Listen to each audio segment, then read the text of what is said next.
Assalamualaikum warahmatullahi wabarakatuh. Perkenalkan, saya Dinda Triwardeni dengan NIM 224948820 TP 13437.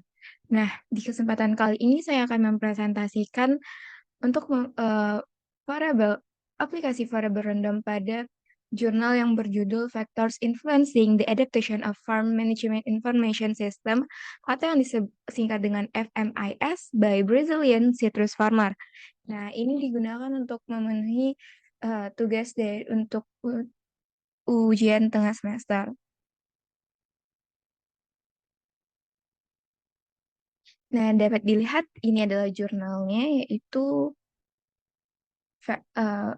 FMS by Brazilian Citrus Farmer.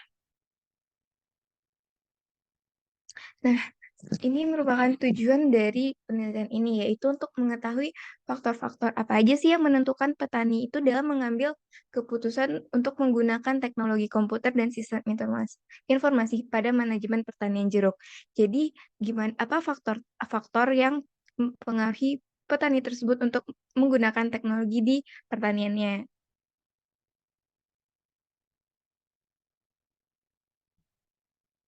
Selanjutnya yaitu variabel random. Variabel random yang digunakan saya bertanya selama gila. Saya kira di kelas itu.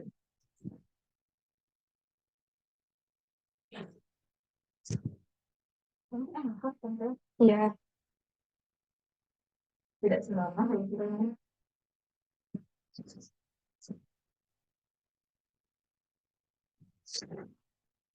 Mhm.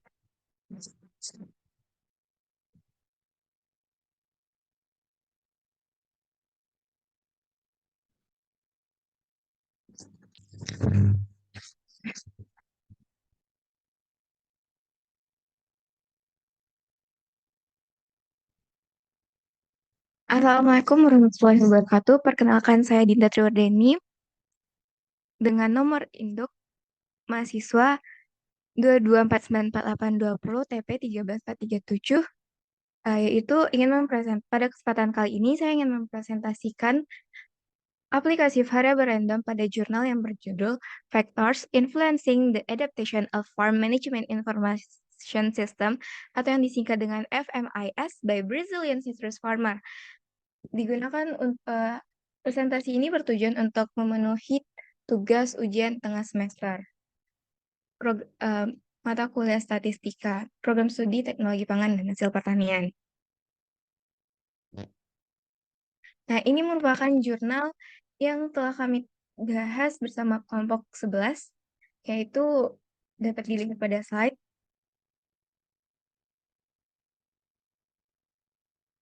Selanjutnya yaitu tujuan dari penelitian jurnal yang tadi, yaitu untuk mengetahui faktor-faktor yang menentukan petani dalam mengambil keputusan untuk menggunakan teknologi komputer dan sistem informasi pada manajemen pertanian. Nah, apa aja sih?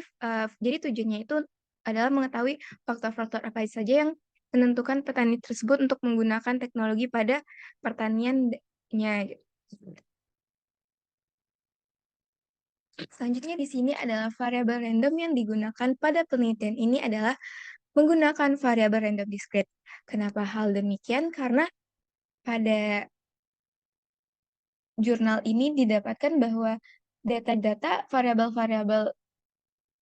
variabel-variabel yang ada di data itu dianalisis secara diskret, yaitu dengan dinilai berdasarkan dalam bentuk bilangan bulat, yaitu jadi ada 10 variabel di sini. Nah, variabel-variabel ini akan dinilai dalam angka 0, 1, 2, 3, 4, 5, 6, 7, yaitu dalam bilangan bulat. Contoh di sini juga terlihat bahwa education-nya itu ada variabel dari education. Variabel dari education-nya akan dinilai dari 1, eh, 1 atau 0. Gitu. Nah, maka dari itu telah disebut dengan variabel random discrete.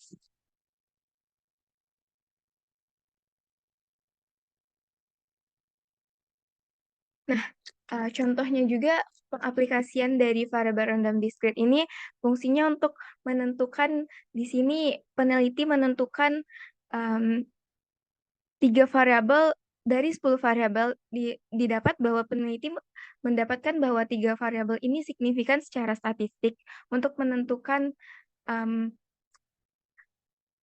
faktor-faktor yang menentukan petani tersebut dalam mengadopsi teknologi di pertaniannya. Yaitu di sini disebutkan bahwa ada three has statistical significance, yaitu ada experience of the farmer, education, dan production revenue yang menentukan si farmer tersebut, mmm inilah faktor-faktor yang dapat dari 10 variabel, 3 variabel inilah yang menentukan yang dapat dilihat bahwa secara signifikan petani tersebut dalam mengambil, adopsi teknologi. Nah, inilah yang merupakan contoh dari guna dari pengaplikasian dari variabel random discrete tadi.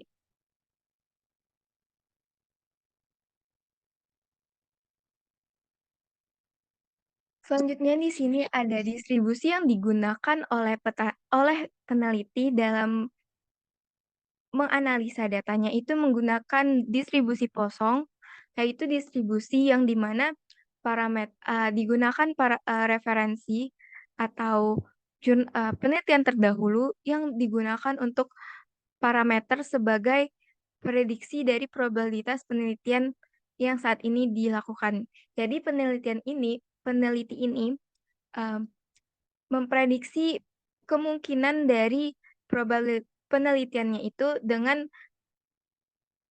acuan atau parameternya itu menggunakan penelitian-penelitian yang telah ada dahulu gitu.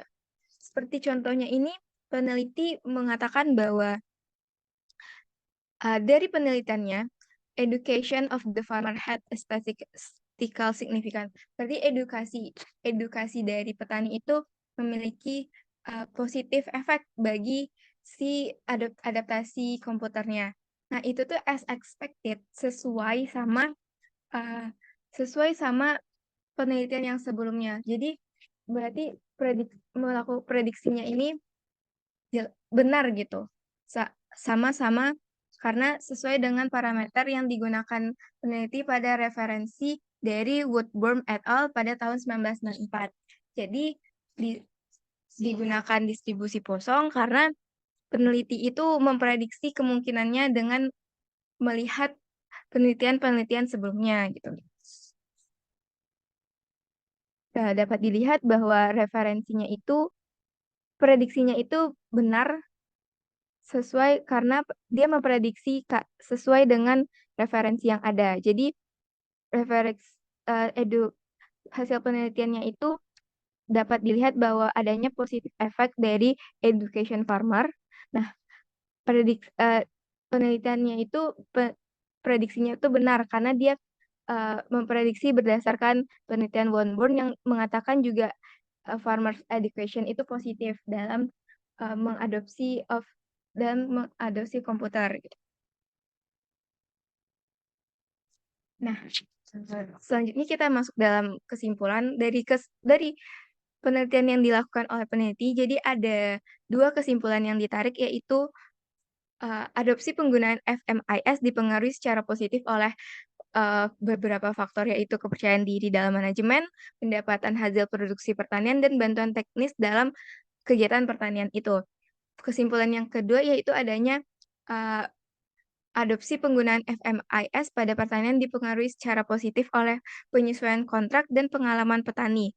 Nah, ini merupakan kesimpulan dari penelitinya, yaitu, eee, adanya faktor-faktor secara positif dan faktor-faktor yang negatif dalam